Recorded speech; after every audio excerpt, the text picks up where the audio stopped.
All right. This is Mac Bolan, IllinoisMatmen.com, and I'm here with Rob Sherrill, and we're doing our weekly Illinois wrestling podcast. Of course, we're going to talk about national stuff too.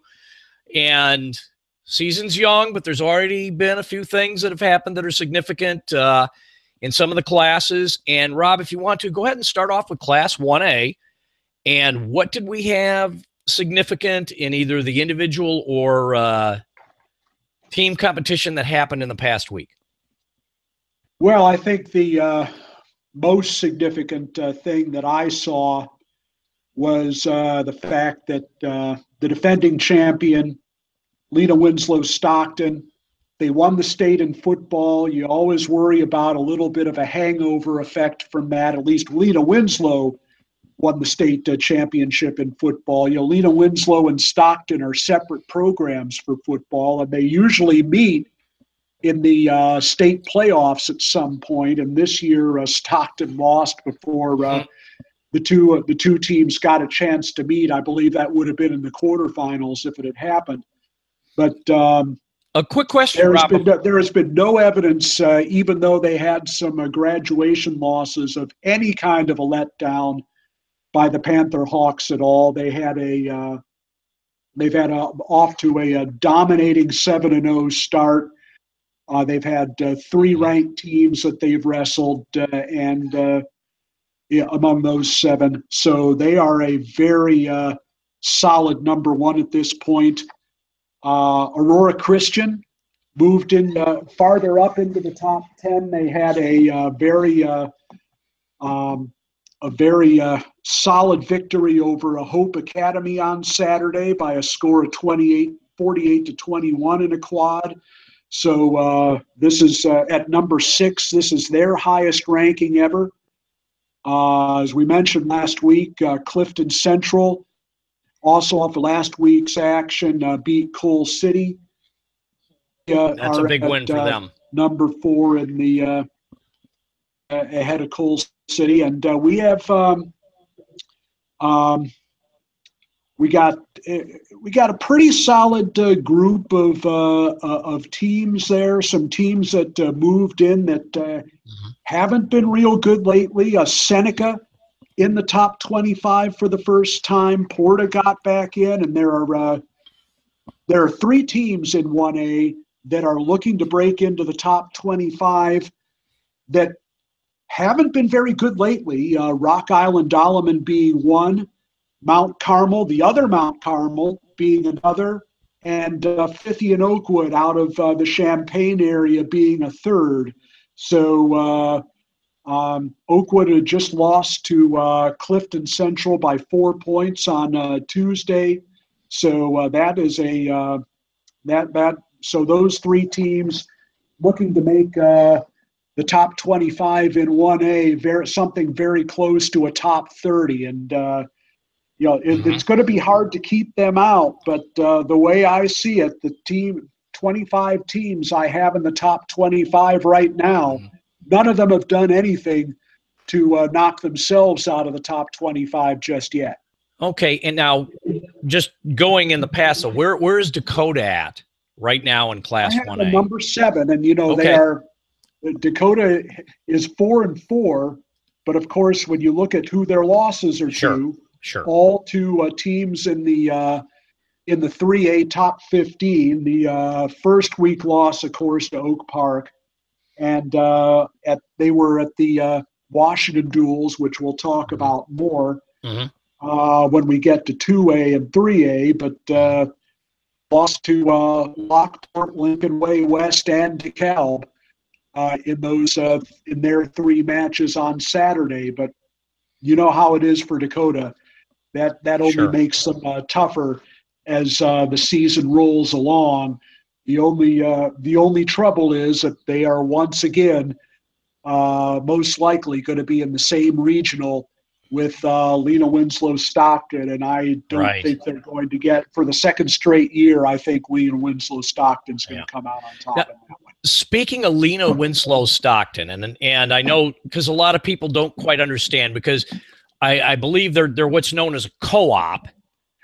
They're a co-op between Lena Winslow and Stockton, and actually those two schools have co-opted for probably a decade or more. I finally saw the light starting last year and added Stockton to their name officially. And Kevin Milner told me, "Thanks for doing that. The Stockton parents appreciate it." Yeah, because that's a co-op where you get unlike a lot of co-ops, you get you get really significant contributions from both schools in that particular agreement. So right. Lena Winslow would be nowhere near as strong as they are without the Stockton kids. Right. Well, when like you said before, they're playing each other on the football field and they're wrestling together during the wrestling right, season. And that's why I say it's unique and kind of interesting that they have two separate football programs, but at the same time they are combined for a sport like wrestling. Yeah, and it's interesting because a lot of these smaller schools have decided that we just can't compete if we've only got 200 or 300 kids. We really need a base of 500 or 600 to draw from in order to be competitive. And one way, there are a couple of schools where that's cost them. The most recent example this year is Mount Olive, where by themselves they only have an enrollment of 181, which makes them made them for many years the smallest 1A school to host wrestling by themselves. But this year, they decided to add Gillespie, Bunker Hill, and Staunton to a co-op, and now they are a co-op that's over 1,000 in total. And this year, they're actually 2A. That pushed them in 2A. Took effect this year.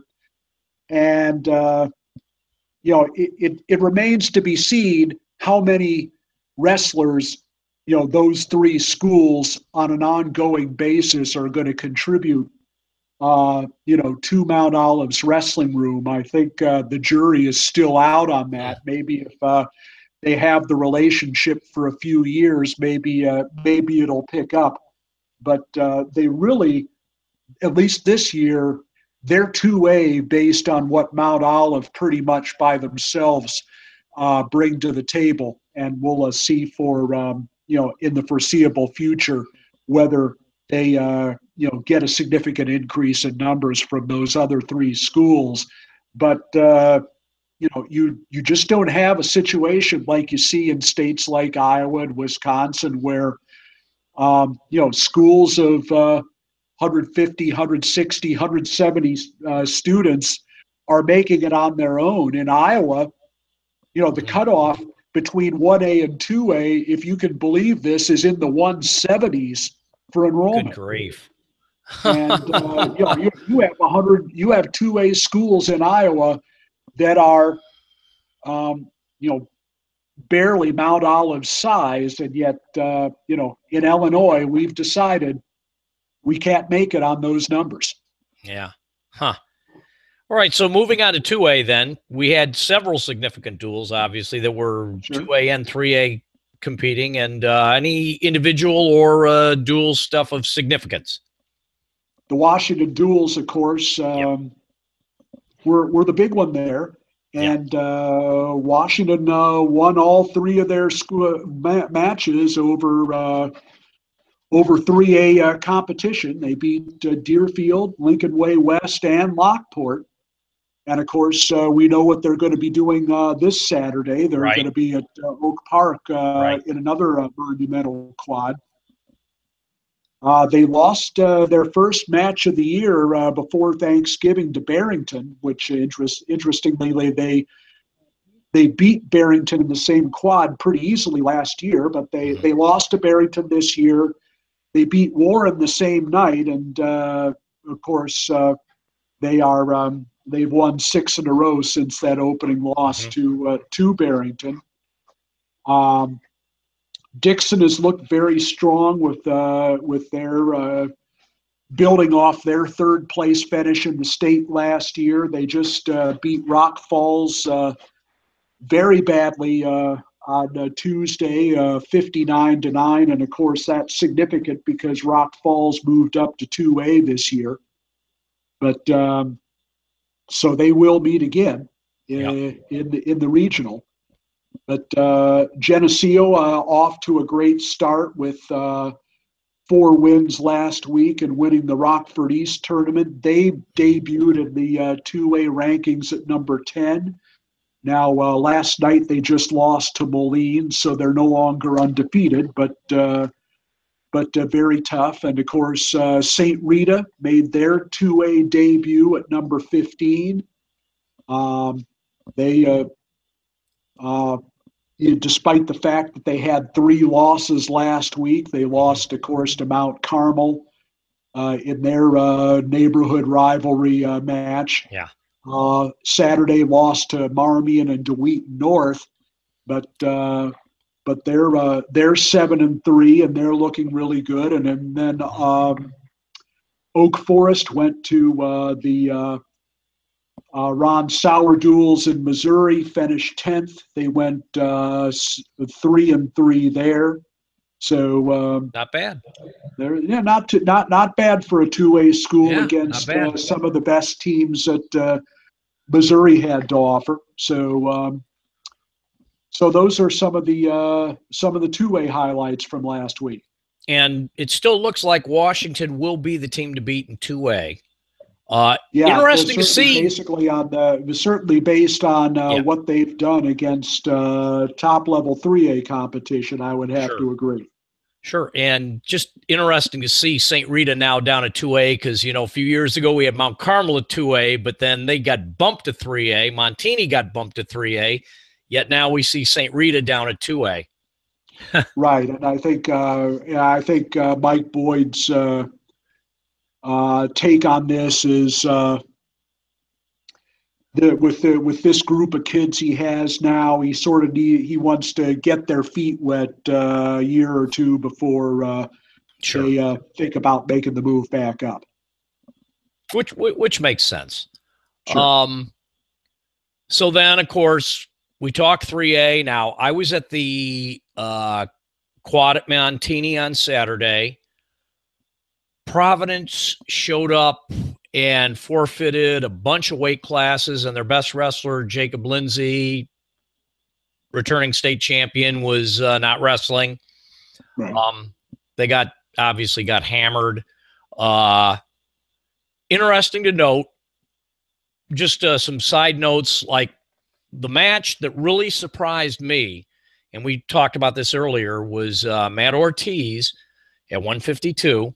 Even though he's listed at 160 for the Ironman, but he wrestled at 152 against last year's runner-up Cole Smith. Majored him 110-2, and another big match. That's certainly a significant result, not only individually, but as we also discussed, it certainly has important team ramifications down the line, given the Montini the flexibility to weigh in 152-pounders once they get to that time of the year. And it'll certainly be interesting to see how that shakes out. He had another noteworty match, Jake Stiles, with a 1-0 win over Kendall Coleman. Sure. Those matches are big swing matches are always going to be close. Yeah, and it was a very interesting match, and Coleman in the third period, down 1-0, takes neutral instead of taking down. But again, we're talking early season. Obviously, a lot will change come sectional state time. But just, it looked to me going into that quad, Montini came in prepared. Sure. I mean, all their guys looked like they were on the mark. Now, on a side note, I would also say, though, I was very impressed with the Indiana kid who's wrestling 113 for Mount Carmel, Noah Miss. I had never seen him wrestle before. great match that ended in a sudden victory for Dylan Ragusin from Montini. But, this kid's a freshman, and he's going up against a state champ or a runner-up, a state runner-up. And the Gaynor kid, another freshman who won, beat Bernowski from Montini. So, Mount Carmel. He's Mark Gaynor's son, former standout Andrew wrestler. So he's a legacy. Yeah, and I believe he's a Tinley Park, came up through the Tinley Park Kids program, if I'm not mistaken. That would make sense. And the Noah Miss kid. Mark, of course, as I said, former Andrew standout. So. Yeah, great. And, in Mount Carmel, we'll talk about this a little bit later, being back in the Ironman. They're obviously not a threat for the team race, but has a few individuals who have a good shot, like Benoit and the guys we just mentioned, Gaynor and Miss. I was very impressed with Montini. Lineup looks deep. Yeah, they got a few weak spots, but where they're good, they're really good. Again, Providence suffering a little bit. I don't want to get into the off-season stuff that happened, of course, and already announced Healy, this is going to be his last year as a head coach. Right. So it'll be interesting to see where the program grows from there. They do have good quality kids, and Jacob Lindsay has two twin younger brothers. Don't know if they're coming to Providence, but they're also very good wrestlers. Got to see them practice at the Southside Knockout. Great program. Great to see them reboot the Vidum Cats. Very interesting. Impressed with Montini. My biggest surprise, though, when we talked about the Washington duels, was the Oak Park Lockport duel. I know Lockport took some losses. Obviously, Oak Park took some losses, but that score kind of surprised me. Your thoughts? Yeah, well, there were. It's funny how a match looks that lopsided from the final score, but you look at a lot of the individual bouts, and the individual bouts were not blowouts. They were, there were a lot of close matches. I think Josh will be the first to tell you that was probably their low point of the season in terms of how they wrestled as a team, and you're going to have matches like that. Sure. But you and I have both seen matches that might end up, a sort of 45-18 or 45 to 47-20 type match, where you think, wow, they really crushed them. But if you look at those individual matches, there are a lot of toss-ups, and sometimes they all happen to go one team's way because a dual meet is a momentum event. Yeah, well, and you go back a few years when Clovis wrestled Carl Sandburg, and again, yeah, like you said, the score may look lopsided, but actually there were a lot of close matches in there that just happened to all go Clovis's way for the most part. Exactly. I think Oak Park took a lot of losses. Depending on how some of their lighter weights step up, they're a good team. Obviously, you and I both agree Montini's probably the biggest jump up above anybody else. And then there's Marmion Academy, Lockport, Oak Park River Forest, some of the other teams down there. We'll see how all that shakes out. And, hopefully we don't have teams being put in the same regional or all meeting in the first round downstate that, eliminate a lot of or in the team sectionals that eliminate a lot of our best teams early on. But that's out of our control. We, just comment on it. But it'll be interesting to see. And then we've got all these national tournaments coming up where we're going to get to see a lot of these teams. And Montini has their biggest chance to make a statement coming up this weekend, and I'll be there in Ohio to see them. Right. I think we've had a situation, getting back to how 3A looks. Sure. Where in the last week to 10 days, we've seen a lot of sorting themselves out on the part of the best teams. I think if you look at the rankings this week, Montini's at the top. I don't think anybody disputes that. No. I think I think if you look at you can flip a coin between Marmion and Oak Park River Forest based on their early season results. I think I have Marmion 2 for now, but who knows what will happen down the line. Oak Park has established themselves at number 3 over Lockport already. Lockport doesn't wrestle Lincoln Way West for another week or so, but they've established themselves based on their history at number Sure. 4, and then I have Lincoln Way West at 5 based on who they've beaten. They've beaten Manuka. They've lost Oak Park and Washington. And then Mount Carmel is ahead of Manuka based on a head-to-head win. Manuka's ahead of Glenbard North based on a head-to-head win. Glenbard North is ahead of Huntley based on a head-to-head win. So that's most of the rest of your top 10 right there. Sure. And then you have some teams that still have some things to prove in the next couple of weeks.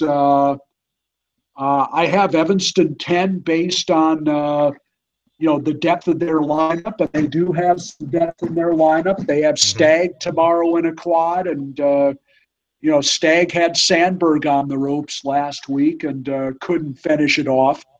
So that's going to be their best test of the season so far. And of course, you have to look at DeKalb and the way they have. DeKalb's been wrestling very well. Beefed up their schedule. Yeah, and they've been wrestling well. Going to those duels last week, and of course, they're going to be wrestling Oak Park and Washington on Saturday. Yep. And we'll see how they fare there. Well, they had a nice win over Deerfield in that Washington duels.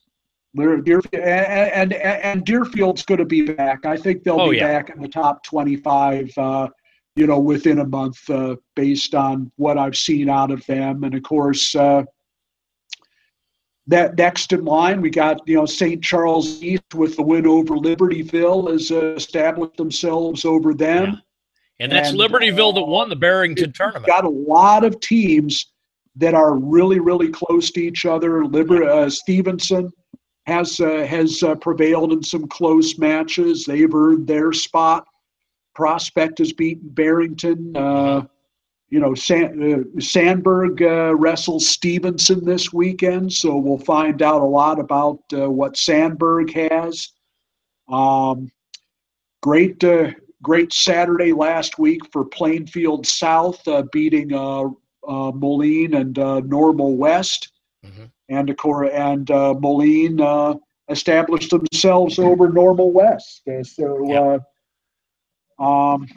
then Edwardsville at the Manuka Duels this week. They had a nice run at Fox. They beat Staley, which was the Missouri State champ last year, and I think a pretty decent team again this year.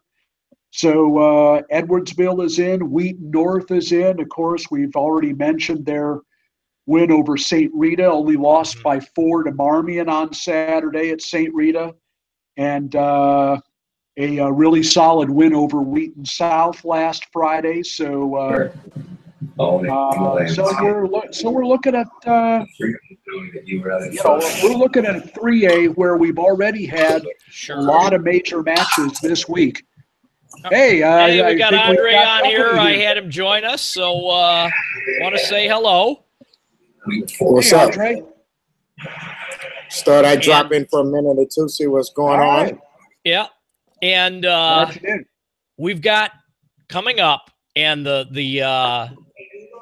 thing that we want to talk about now nationally, and seeing Mount Carmel now back in the Ironman. They have Surtees as their new head coach. He got him back in the Ironman. He's got some really good freshman kids coming in. Now, you've been to the Ironman. Just give us a quick impression what it was like when you saw the Ironman.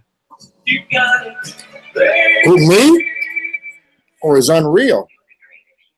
It's not your normal tournament. It's probably the best tournament in the country.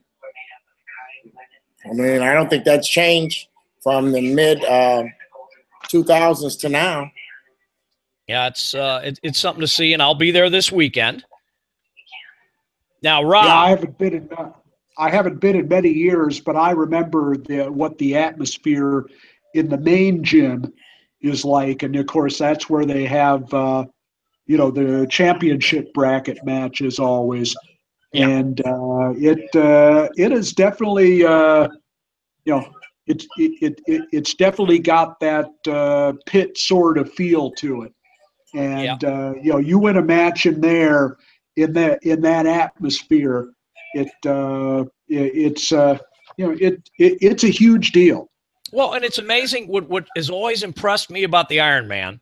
And, you go back to the days when Mount Carmel was really good. And you had the guys like Christian Brantley and I can't remember the 170-pounder's name, who was an Ironman champ.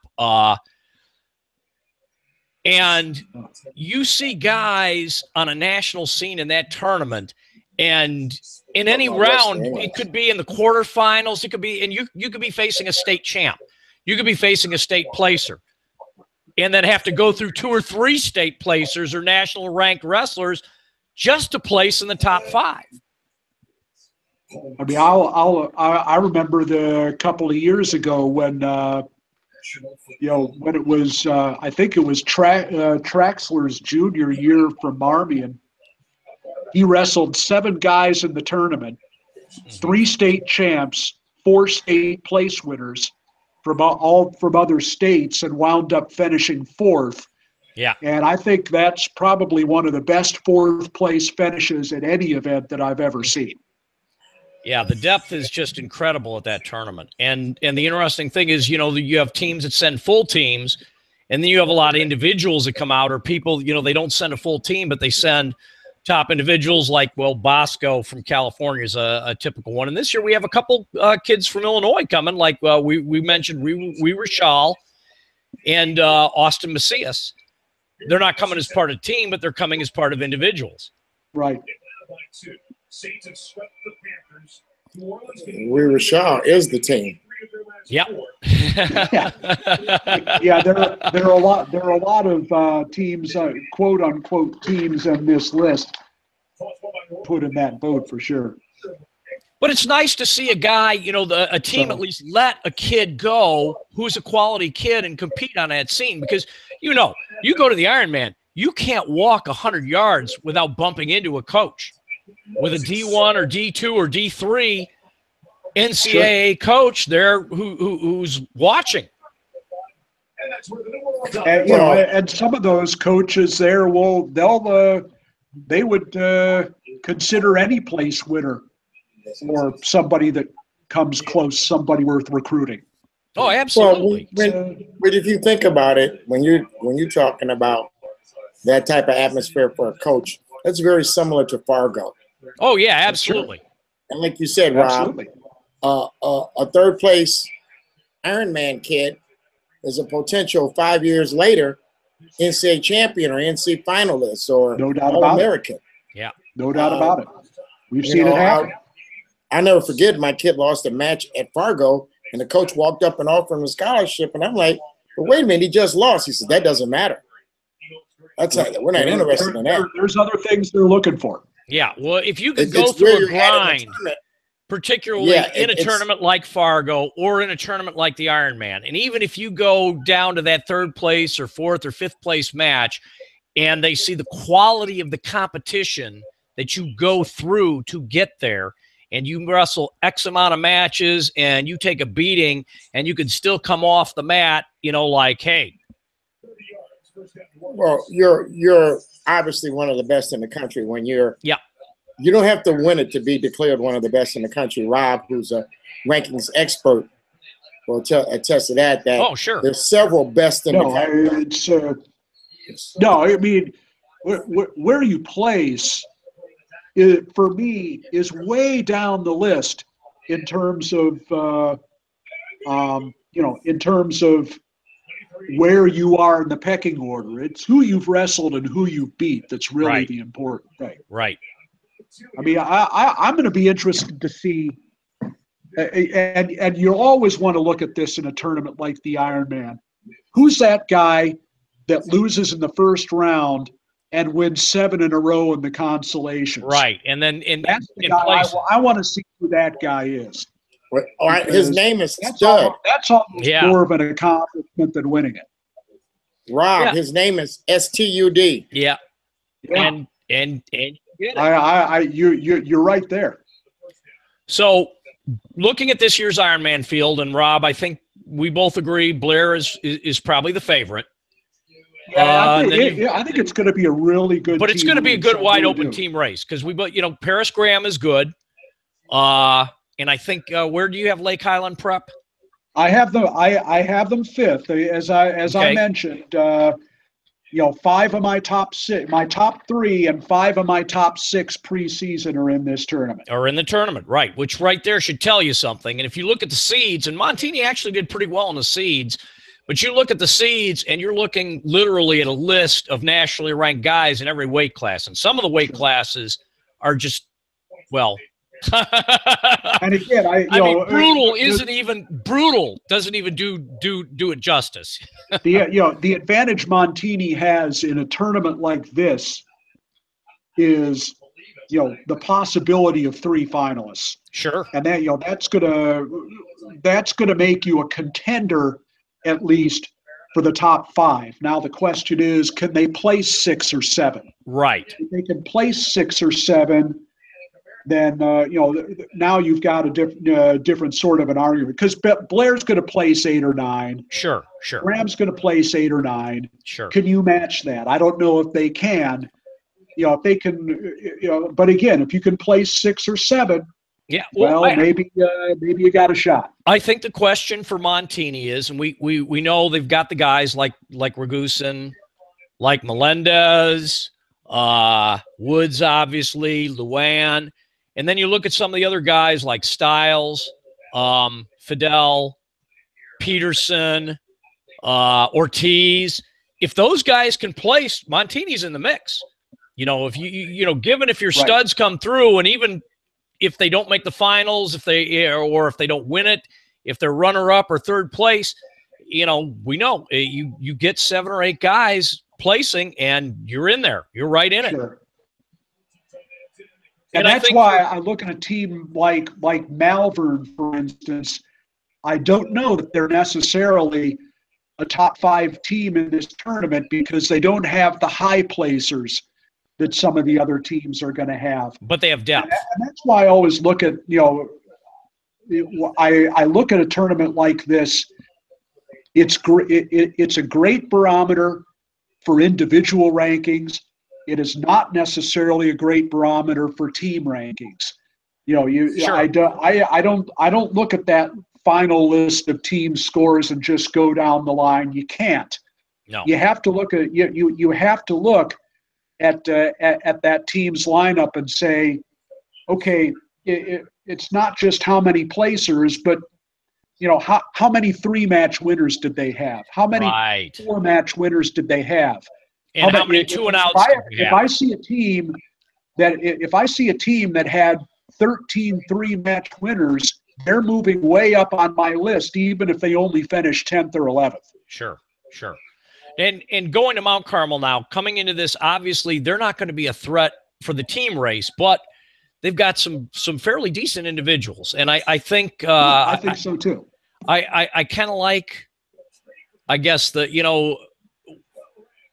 Mount Carmel's been fairly blessed with good coaches, and Andre, obviously, you've seen, No kidding. You lose some of the great guy, you lose a white, but they get a Kading in, and then you don't even miss a beat when Kading goes to Leiden, and you get a guy like Alex Surtzis in, who, and they're pulling some guy, they had Jake Tucker from Indiana come in, and obviously he went on to the next level. I saw the kid Noah Miss wrestle, another Indiana kid, just amazing. I mean, and the match with he and Ragusin was phenomenal. I mean, it was. Of course, you have Surtzis's RTC, which is in Indiana, which is exactly. Draw kids from both sides of the line. So if you're a coach, go ahead, Andre. I was going to say you have to figure that the hiring of Curtis was a double win for Mount Carmel. Oh, absolutely. That he can coach. Actually, it was a triple play. He can coach. He had his own stellar career in history. Right. And then he can bring kids in from Indiana. And you got to remember, a private school is dependent upon getting people to come to the school. It's not like a public school where they live in the boundaries. Right. And so, of course, they've been an Indiana draw for, of course, long before Curtis. Oh, sure. Oh, yeah. Well, Curtis wrestled with Wesley English and that crew, and Wesley English was on the early 2000 teams with my kid, you know, and he was from, and I think that's who you were referring to as an Iron Man champ too, by the way, Mac, was Wesley English, but I could be wrong. Well, what I'm saying is a little bit more recent. I can't remember the guy. Real heavy set. I think he was a 170 pounder. Bryce Brill. Let's take a shot. No, it wasn't Bryce. No, I can't remember. No, it was before Bryce. It was before Bryce. I can't remember. Anyway, if you look back, we'll figure it out one of these. But my point is, Indiana's really not that far from Mount Carmel.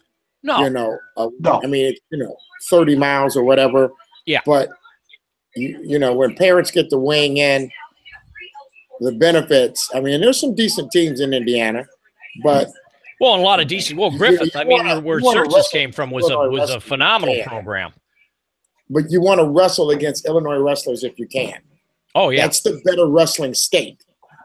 You know, I mean, to be honest, Curtis himself wrestled in Illinois up until high school. He was at Illinois tournaments every weekend. He was wrestling for the Dalton Falcons the whole bit. He was wrestling for the head guy who's the head coach right now at Marion Catholic. So, in Indiana kids, they love to cross over to the border. And I'll never forget when Indiana first put their kids program together. I don't know if you remember this, Rob. The very first year, they were allowing Illinois kids to come get into their kids' state tournament, and the Illinois kids were going over there and winning medals. So they put a rule in. Illinois kids couldn't come and go to Indiana and win a medal. Yeah, imagine that. The good old days. There's a decent relationship between the two states. I don't know if it's the level of the relationship between Illinois and Iowa. But it's obviously a different part of the state that's the rivalry there. I mean, it's well, and Indiana's produced some really top individuals. I mean, they've had, Chad Redd. You look at some of the guys they've spit out to the NCAAs in the last few years, and they've had some pretty decent guys come out. Well, but they get a little return too, because my own club, the Harvey Twisters, we sent Nate Jackson over there, and he's done all right for himself for the Hoosiers. Oh yeah. So they get a little return every now and then. And like I said, we trained Curtis up real nice before he came home. So they're getting their share of it too. Sure. Payback. All right, so we're looking forward to the Ironman. Just your thoughts, Rob, now. We both you think Blair's probably going to win it. Or we would expect.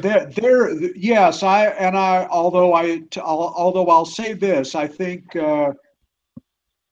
I think Wyoming Seminary, because of some of their individuals, is going to be right in it.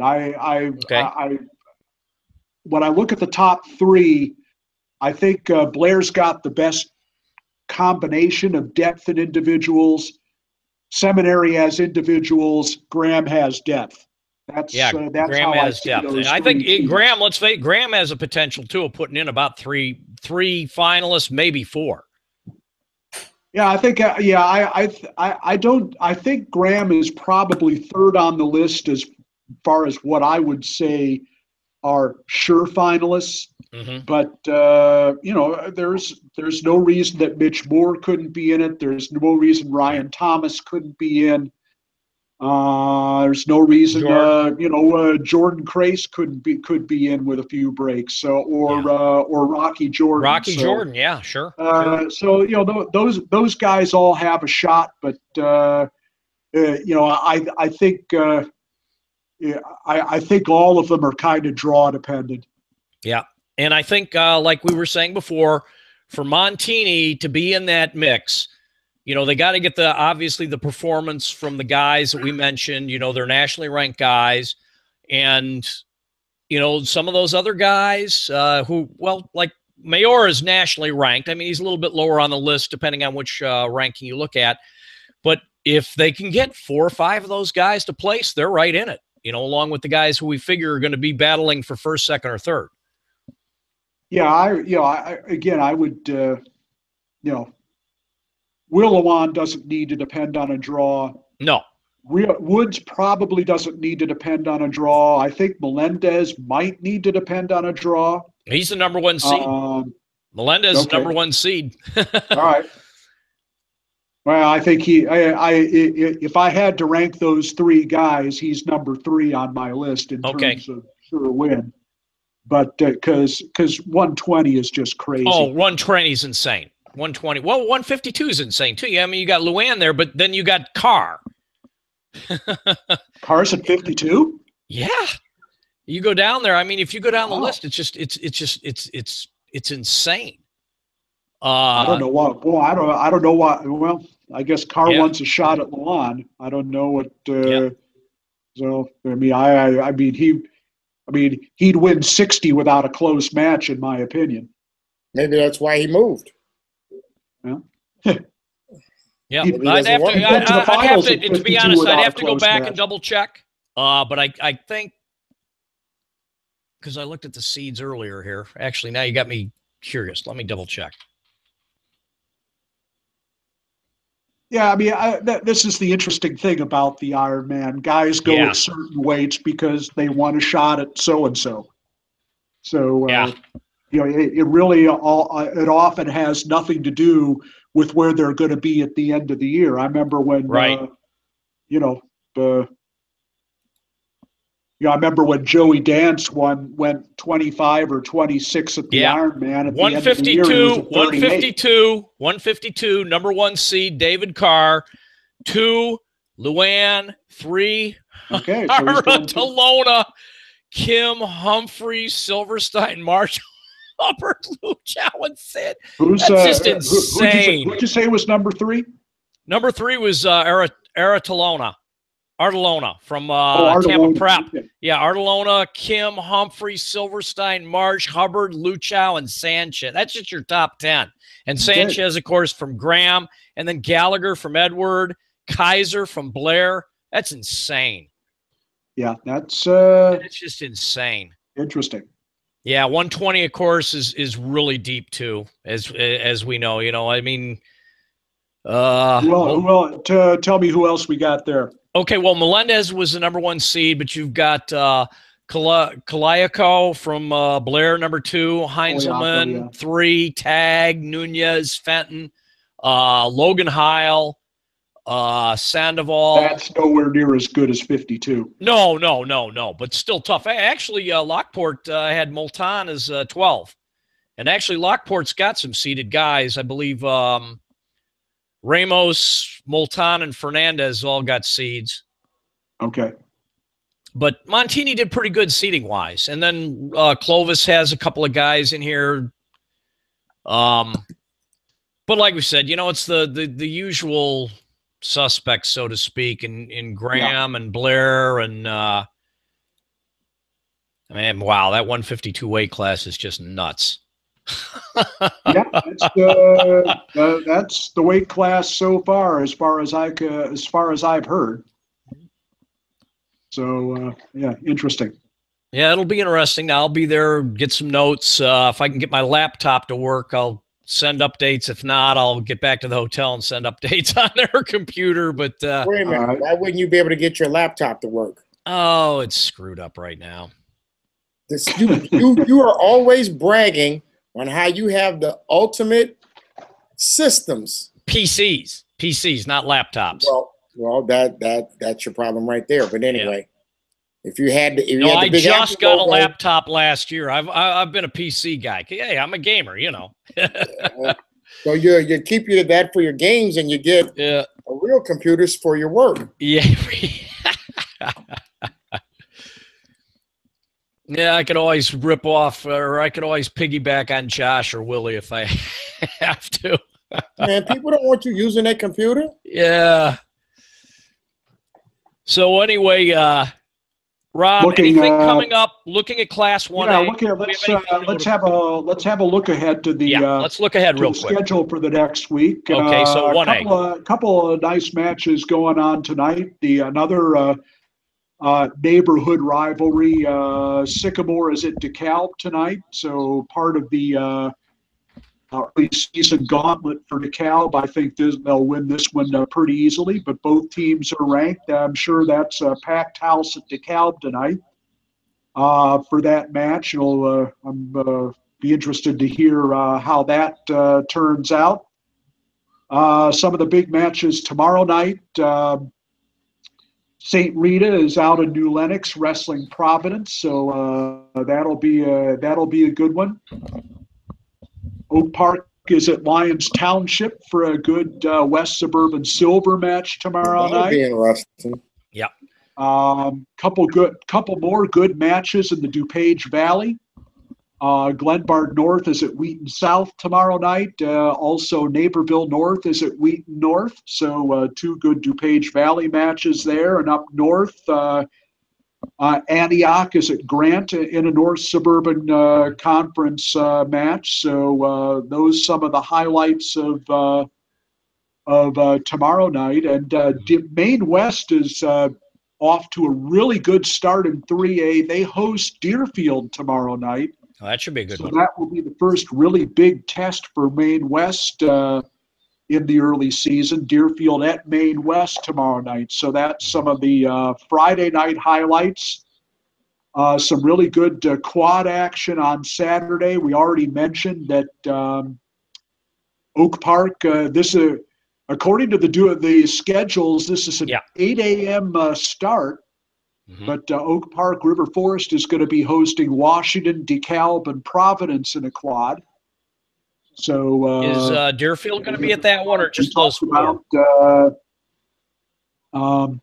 We talked about how tough DeKalb's early season schedule is. Another great example of it here. Sure. The Manuka Duels is going on Saturday with Edwardsville coming up, Providence, Yorkville, Lincoln Way East, which is probably going to be the newest addition to the top 25 this coming week. West Aurora, St. Rita, and HF all at Manuka for 3 great rounds. Some other there's some great Super Duels action in 2A this week. The biggest one is the Super Duels down at Mattoon with Mahomet, Seymour, and Bloomington, the headliners there. But also Triad, Rochester, Quincy, Pekin, Belleville East, Collinsville, and Mascoutah. They're all going to be at Mattoon on Saturday. The Springfield Southeast Duels, another great 2A matchup with Chatham, Glenwood, the 2 Champaign schools, Peoria, Notre Dame, and Mount Vernon, Macomb, all there. And also at LaSalle, Peru, Geneseo coming in, along with Mantino and the rest of Burlington Central, along with Belvedere and Limestone. Unfortunately, Macias won't be there, but and the rest of Burlington Central will be there for that one. Vandalia hosting Leroy, Heron, and the suddenly resurgent Oakwood on Saturday. Belleville Aldoff is going to be up at Mercer County for an event they call the Monster Mash, along with Monticello and Orion. And a good quad over at Cary Grove with St. Charles East, Antioch, and Sycamore all coming in. So some great quad action on Wednesday, and probably the biggest 1A tournament on Saturday, the 2 biggest 1A tournaments over at Plano, along with Petersburg, Porta, with some of the great southern schools there. And this is also, by the way, going to be the best field ever. If you're a fan of the Downers Groves, with of Downers Grove South having their deepest field ever. So some great action on Saturday. Good. In addition to the Ironman. So you can come home and tune in track wrestling and look at some brackets after you've seen your Saturday action in Illinois. Yeah, and for those of you who are, parents or affiliated with schools that are competing in the Ironman, I just want to say, if you have never, ever been to an Ironman, if you, any way possible, you can make the trek out there, I highly recommend it. It's an amazing field, an amazing 2 days of wrestling. Now, they don't start until 1 o'clock on Friday, so they late start. They do go late. And they actually, one of the things I kind of like is they do a Friday evening way out. So if you are on weight Friday evening after wrestling, you don't have to weigh in Saturday morning. You can weigh out Friday night. And then, of course, the place matches on Saturday evening are spectacular. And a lot of times in that first, second, and even third, fourth place match, you're looking at some of the best wrestlers in the country and guys that will later on go on to be names in NCAA D1, D2, and D3. And then if you can't, like Rob mentioned, there's a lot of stuff going on here locally.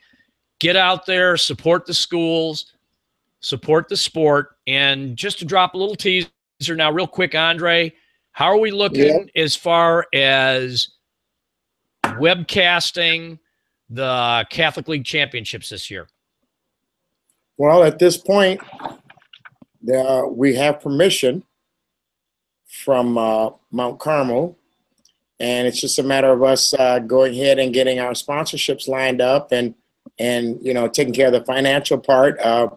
JD Oliva is on board with the filming part, and that's kind of where we're at now. We're gonna pick up pre-production of this thing and setting it up in the next 2 weeks. But right now, it's looking like we're going to broadcast it. We don't know if we can get the guy from Tennessee to come up, but we're going to try. Okay. Is the guy from Tennessee available? We're certainly leading in that direction. All right. Good. And like last year, we did semifinals, we did finals, we had interviews. It was pretty good. We uploaded it to YouTube so people could watch it archived, and it was a good experience, and we're going to try and, keep working this so we can continue to promote the sport. And, of course, for those of you, if you don't realize exactly what teams are in the Chicago Catholic League Championship, well, you have a problem already. Look at the depth. And I would say this year going in, Montini is probably the favorite. Last year, Marmion Academy won it.